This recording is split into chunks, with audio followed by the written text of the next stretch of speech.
నేను మీ Chandu రాచమడు Janasena party Nandyal.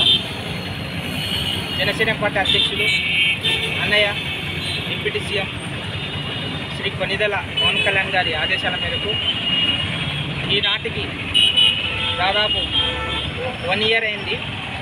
Psycho పాలన పోయి సుపరిపాలన రావడం జరిగింది. ఎన్డీఏ కూటమి పరిపాలన సంవత్సరం రోజుల సందర్భంలో ఈరోజు మేము దీపావళి సంక్రాంతిని తలపించినట్టు ఈరోజు మేము సంబరాలు చేసుకుంటున్నాము. అదేవిధంగా ఈరోజు నంద్యాల జనసేన పార్టీ ఆధ్వర్యంలో వీర మహిళల ఆధ్వర్యంలో ఈరోజు ముగ్గులు వేసి మా యొక్క సంతోషాన్ని వ్యక్తపరచడం జరుగుతుంది.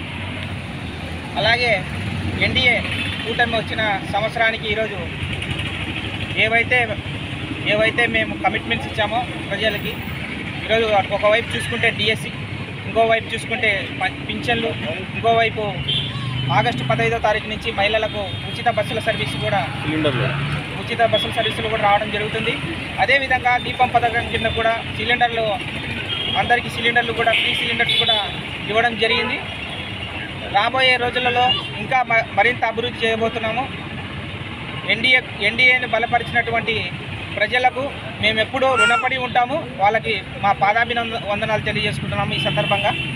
అదేవిధంగా నిన్న రోజున చూసుకుంటే ఒక విచిత్రం, సైకో రౌడీలని ఎంకరేజ్ చేస్తూ మన మాజీ సీఎం గారు తెనాలికి వెళ్ళి అక్కడ ఒక హాస్యాస్పదమైన ఒక ఎన్వైర్న్మెంట్ క్రియేట్ చేసి అసలు ఈ యువతకు ఆయన ఏం సందేశం ఇవ్వాలనుకుంటున్నాడో నాకు అర్థం అవ్వట్లేదు.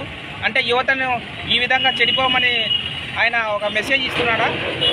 రౌడీ షీటర్లని, అల్లరి మూకలని ఎంకరేజ్ చేయడం ఎంతవరకు సమాజం అని ఆయన తెలుసుకోవాలని నేను తెలియజేస్తున్నాను. రాబోయే రోజులలో యువతకు కూడా పెద్దపీట వేయబోతుంది ఎన్డీఏ కూటమి. ఒకవైపు చూసుకుంటే ఎంఎస్ఎంఈ లోన్స్ ఉన్నాయి. ఎంటర్ప్రీనర్ అవ్వాలి అని అనుకునే యువతకు మంచి అవకాశాన్ని ఈ ఎన్డీఏ కూటమి ఏర్పాటు చేస్తుందని తెలియజేసుకుంటూ సెలవు తీసుకుంటున్నాను.